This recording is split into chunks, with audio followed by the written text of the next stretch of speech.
It's Thursday. That means it's time for the Big Me Kickoff. I'm your host, Kevin Noon. I'm joined by a good friend of mine, Nate Bauer of BlueWhiteIllustrated from the On3 Network, and we are here to talk about Ohio State and Penn State, a game that before we got into the season was going to be this epic heavyweight match, and then after the Michigan game turned into, well, nobody cares, and now suddenly is this, I don't know, maybe it's a mid-card middleweight match. What say you, Nate? Yeah, the initial, feels a little revisionist history to me. Look, Penn State has not been good for a couple of years. Obviously, 2020 was bad, 4-5, and then last year, after Sean Clifford got hurt, they lost PJ Mustipher. A 5-0 start turned into a 7-6 total record, right? So like, everyone can see that the trajectories that these two programs are on are not the same wavelength. They're right. I mean, Ohio State it keeps humming, and Penn State has taken a pretty obvious step back. And so this year for Penn State was supposed to be at least a little bit of a scratch and claw bridge year to get back to that point. And it has been that, right? Penn State, was able to get off to a pretty good start, 5-0, and then went to Michigan, as you said. And I mean, I don't know about you. Like, I don't know how much you pay attention to Michigan. I don't really pay attention to Michigan. I'm just watching Penn State. I did not anticipate Michigan being that dominant. Right. I mean, I thought Penn State would at least hang out there, and that was not the case. And so, yes, Penn State is a top 15 team.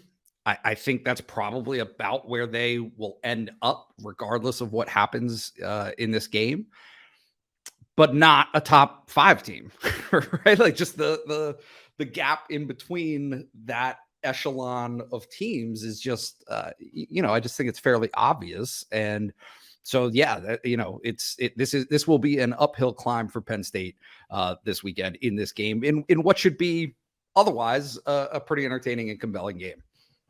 With the recent blowout win against Minnesota being a 10 and the loss to Michigan on the other end of the spectrum being a 1, where is this team really? I mean, you sit there and you say, they're a top 15 team. I mean, obviously we saw it was a close game at first, and then Penn State was just able to outclass Minnesota in that game. And then, on the other way around, it was a close game at first, then Michigan was able to outclass Penn State. So if we have one side being a 10 and one side being a 1, where does Penn State really live on that spectrum?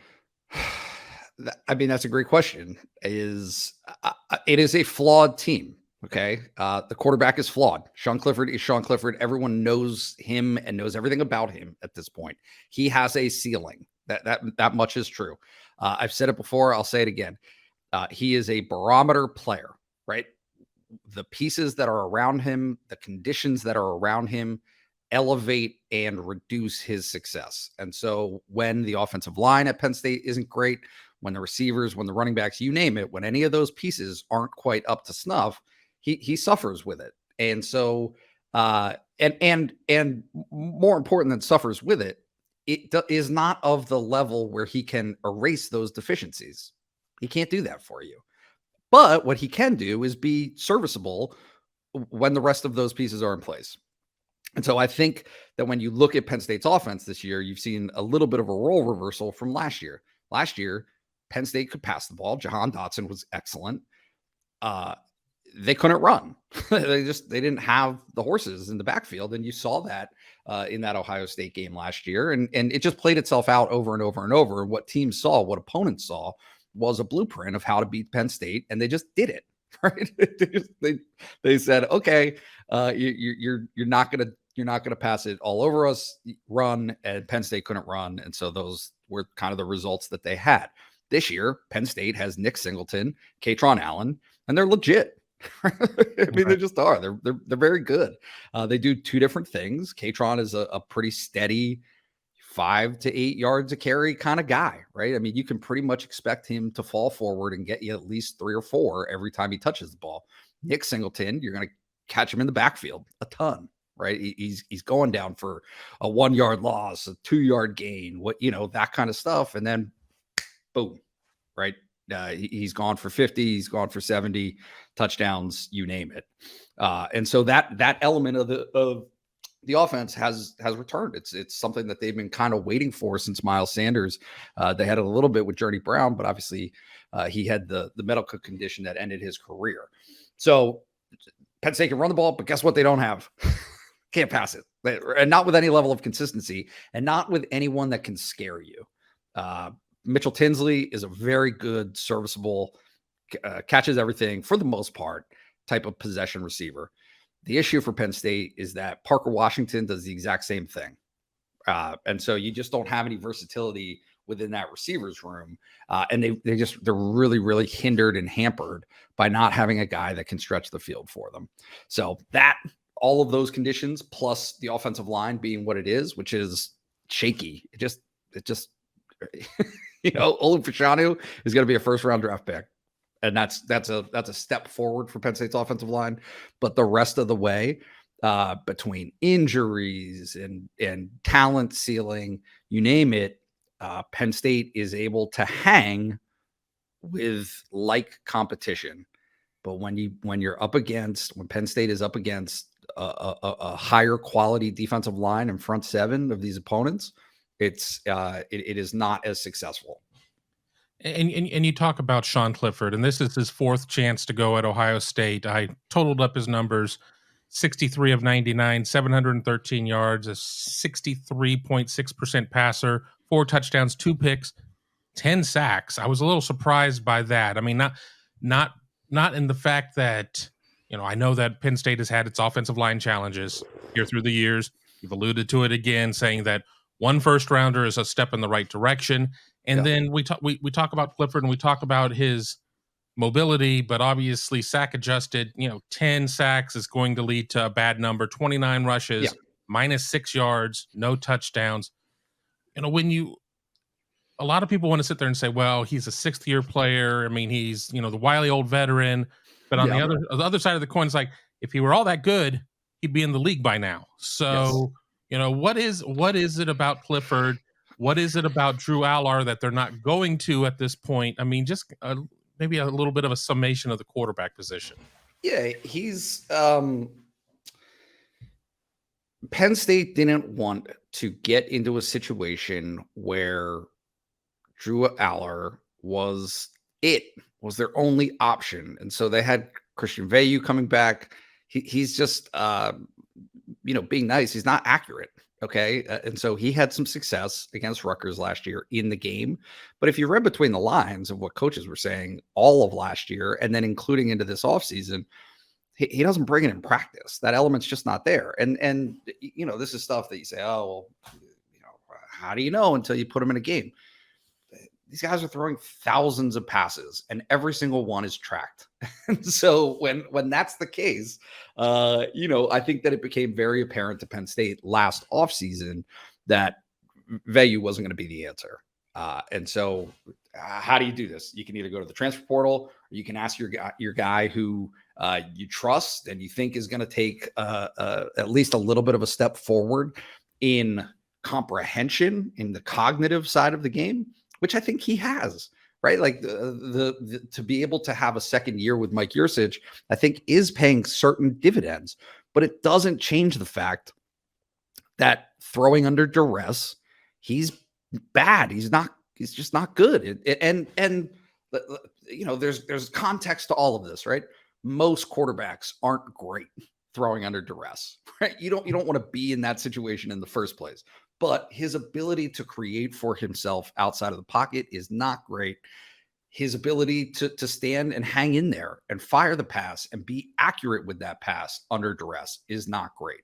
And so when you have that, which you could maybe live with on its own, combined with an offensive line that is hit or miss, and running backs now for Penn State, whose pass protection is to be expected from 2 true freshmen, right? Like all of those different things combined to give you this picture of a guy who is, he can win a bunch of games for you against a bunch of, right? Like this is the conversation that always ends up happening is, and especially for Penn State fans that get frustrated by this, most of college football isn't that great.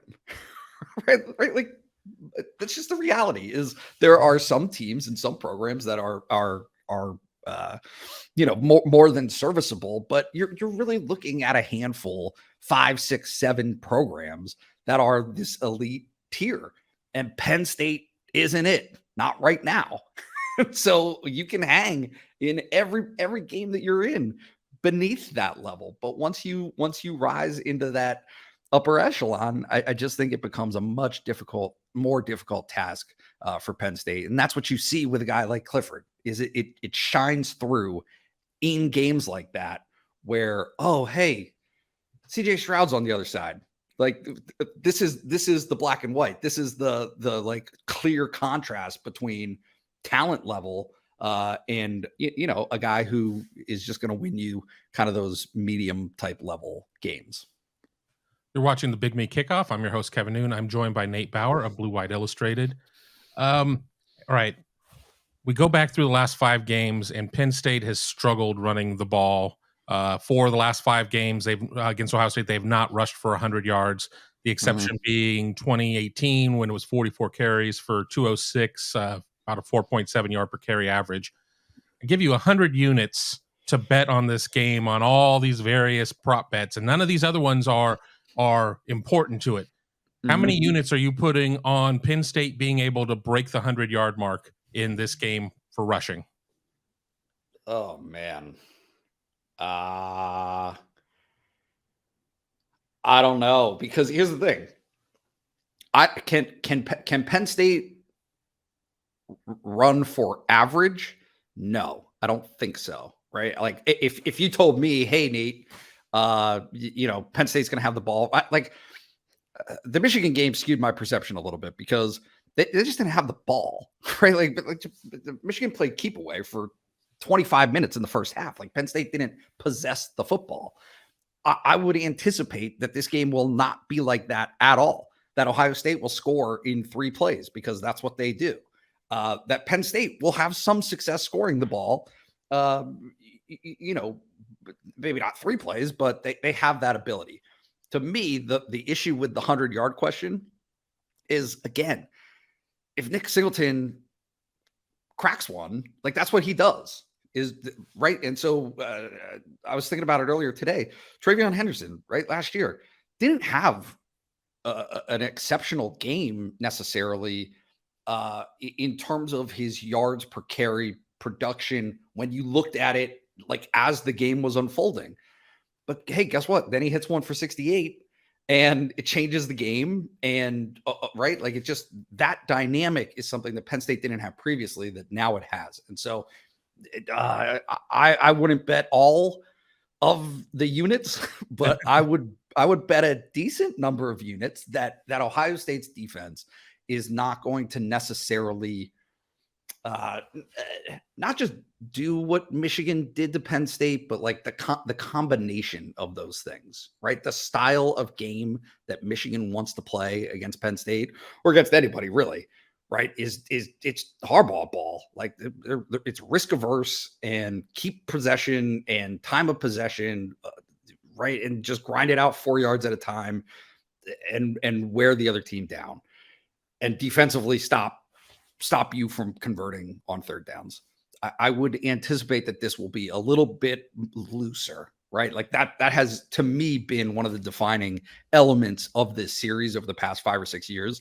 It's just a looser game. There's more scoring, there's more dynamic, explosive plays, and I would expect that to happen again on Saturday. Let's flip sides of the ball and talk a little bit of defense. What is Manny Diaz, the new defensive coordinator at Penn State?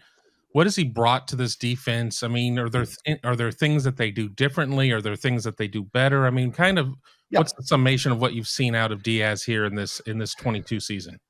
Yeah, it's not honestly different or a ton different. I think that there are different avenues that they use to get there, but from Brent Pry, I mean, it is pretty definitionally, is that a word? Bend but don't break. Yeah, we'll allow it. You'll let it slide. No, that they will let you, not let you, but teams have been successful moving the ball between the 20s on them. and then they're fairly successful locking down in the red zone. The formula is straightforward. They're trying to prevent you from running successfully on first and second down. They want to get you into third and long situations. They would love it if a sack or a tackle for a loss, penalty, what have you, can put you into out off schedule. And so it changes, though. It flips to where, yeah, they're going to be pretty straightforward on first and second down. But when they get into advantageous situations on third down, they go nuts. They're going to throw everything at you. They're going to do weird stuff. They're going to twist and, right? Like blitzing from defensive backs, you name it. All of that stuff is happening in those situations. And the sack numbers aren't there. James Franklin was talking about it on Tuesday. The sack numbers aren't there.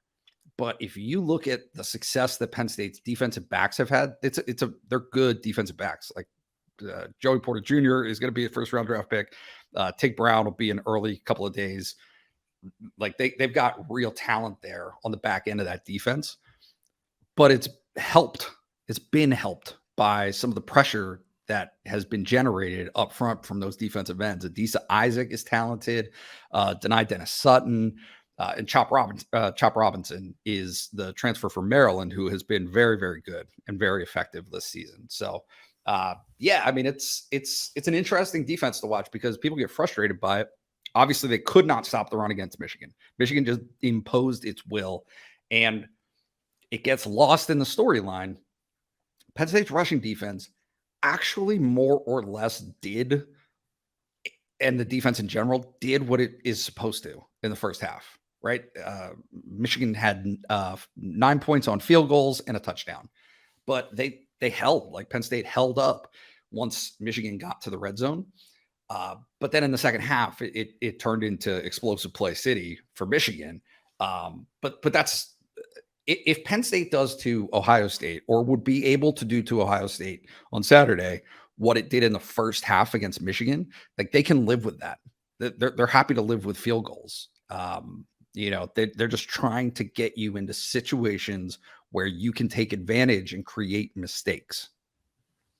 You touched upon the secondary, so I'm gonna skip my question there. We know that the Penn State secondary is great, but you said yourself your focus is really on watching Penn State. So I don't know how much you were able to watch of other games from last week. Ohio State was slowed down in the first half against Iowa. I mean, Ohio State ends up scoring 54 points. They have 4 passing touchdowns in the second half. They're held to 4 field goal attempts. I mean, Ohio State's the only team in the nation who has scored on every red zone possession, but, had not kicked that number of field goals. It only attempted 3 prior to the Iowa game. Mm-hmm. Do you think James Franklin, do you think Manny Diaz kind of look at some of the things where Iowa kind of went away from some of its tendencies? It went away from running as much quarters, running more single high. Do you think that Penn State watches that and says, we can try stuff like that? Or is this more of a, we're going to do what we're going to do because we know we have a winning formula here and we're not going to sit here and try and be funky with it? Yeah, I don't know if they know that they do have a winning formula. And I guess that's the issue, right? Is if, what is Ohio State's identity to from everything I've seen, and you're more of an expert, obviously, than I am on this, but it's the passing game is what is so dynamic, right? Is you've just got this quarterback who can do it all and is extremely accurate. He's just a good quarterback. And so I think to Penn State's, fortune, maybe, that happens to line up with what the best part of Penn State's defense is in the first place. And so can you devote more resources, for lack of a better way to put it? Can you devote more resources to stopping the run and shutting that down and being effective in forcing those long third down opportunities? Yeah, maybe, right? Like maybe you're a little more willing to take some chances in single man coverage, right? In terms of the pass defense, but Ohio State just it remains, to me, the only program in the Big Ten. And again, I was surprised by Michigan the only program in the Big Ten that does everything well offensively. Everything. They run it really well. Like if you want to take away the pass, they will run it on you. If you decide and you are determined to absolutely at all costs take away the run and force them to pass, they're going to beat you that way too. And so I'm not sure that there's like either, no matter what you do, you are making some level of trade-off in terms of the risk that you put yourself in. But I think that the Michigan game, if it proved anything, it's like Penn State cannot hang against a good running team with even numbers, right? If unless Penn State has an extra man available, they're not gonna be able to stop that running game. And unlike Auburn, where Penn State did have success, Auburn can run the ball. They're very good running the ball and have two very talented running backs. Hey, the issue is Ohio State can pass it. Like Auburn could not pass the ball. Ohio State can. That's going to lead to some problems for you. So we'll see. This game at noon, not at night, not the whiteout game. I heard all the stories. Students were given the opportunity to kind of sound off. What do you want to be the whiteout game? Yada, yada, yada, with these parameters. It's not, it's the stripe out game, I guess. I mean, if everyone's to show up in white, that's fine. But how pissed off are people, fans, everything else, that it's not at night. It's not that big bad Fox trying to sit there and aid Ohio State by making this a day game. How dare they? I mean, what's the sentiment there? No, I mean, it's like, to me, there's a fundamental misunderstanding. And even when you tell people, they just don't understand. Fox is it. It's the only thing that matters, right? And so it's not Fox choosing when to put the game. Fox is all in as a network on making its marquee game of the week at noon. That is not changing. Get used to it. Penn State fans, Ohio State fans, and Michigan fans in particular, all of your good games for the next 5 to 8 years are going to be at noon on Fox. That's it. That's it. And so, I think there's a lot of people that are unhappy about it. I think that Penn State's probably unhappy about it. A lot of this goes way under the radar. It might not be relevant here, but last week ended up being the marquee recruiting weekend for Penn State, because that's what you do. Is the night game is the game on the calendar that you can bring recruits in and give them the day. Right? Like there's this spectacle at the end of it, of the football game itself, but that's not really the point. The point is you have this opportunity from really early in the day, from noon on. People have time to drive in because everyone has to drive in from out of town. Nobody lives here. Nobody's from nearby. So all of those things are somewhat inhibiting to Penn State. And all Penn State fans would love this to be a night game, but hey, like there's no sense in fighting it, because this is the Fox reality, and Penn State and the 13 other Big Ten schools have $1 point whatever bajillion to thank for it. Exactly. So many other questions I want to ask. I've got one left. I mean, we could go round and round about this. It's always a joy to be able to talk to Nate about everything that's going on around the Big Ten, whether it's this game or whatever. But the question, that's coming: how's this game play out? What's your prediction? Yeah, so I made a prediction this morning, and I wasn't really ready for it. I have, this feels like a cop out. And fans of both sides will probably see it that way. I think Penn State can cover. Right? I do. Like I just, again, like given I feel like it's going to be one of two things. Penn State covers and loses in somewhat of a high scoring game, or Ohio State just curb stomps them into oblivion. My sense is that Michigan probably taught Penn State something, right? And so you can fix some of those mistakes. The personnel is the personnel that you have. I think that the stopping the running game is going to be difficult. I think that CJ Stroud is CJ Stroud. I think honestly, and this, I understand how this sounds, but games like these that Penn State has played with Ohio State over the last 5 or 6 years have all been relatively close, and then on the scoreboard. And then when you look at the game itself, though, there's 3 to 5 plays in every single one of these games that dictate the outcome. And guess what? Ohio State, 4 out of 5 times, is the one that makes those plays. And so, is there an opportunity there for Penn State to make a play and do some things to stay in this and be competitive? Absolutely. I think very much so. But at the end of the day, I don't really see a ton of scenario, right? Like, the last time Penn State beat Ohio State, it took a blocked field goal to, right? Like, and that was a lifetime ago. So no, I think that Ohio State appears to me, again, I'm not on the level with Ohio State in terms of understanding exactly who they are and what makes them tick or what their vulnerabilities are. But it just seems to me that they have enough firepower that taking Penn State's best shot, assuming Penn State is able to produce its best shot, they'll still be able to come out on top in this one. I got 38-27 Ohio State. And that very much falls in the range of games here recently where they've been in that 9 to 14 point range. All of those would fall into, the line being 15.5 midweek or something along those lines.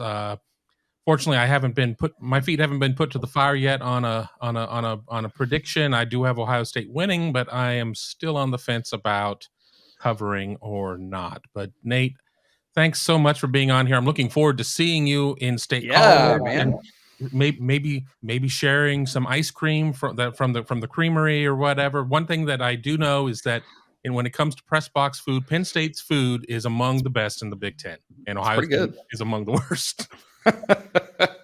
and yet, to all of the people watching, Ohio State fans, Ohio State and Ohio Stadium are my favorite, bar none. It is absolutely my favorite venue in all of the Big Ten, and it's really not even close. For what it's worth, even though the food stinks. Well, I would say the same about Penn State, but they haven't finished the giant erector set, and we talked about that. I think my favorite road venue for just the stadium and everything is Wisconsin, but that's for another day, another time. And we got to see the 2023 schedules, and I'm going to get to go to Madison for the first time in several years, so I'm excited about that. There you go. Very exciting. Yeah, Penn State on the road. Another thing to complain about.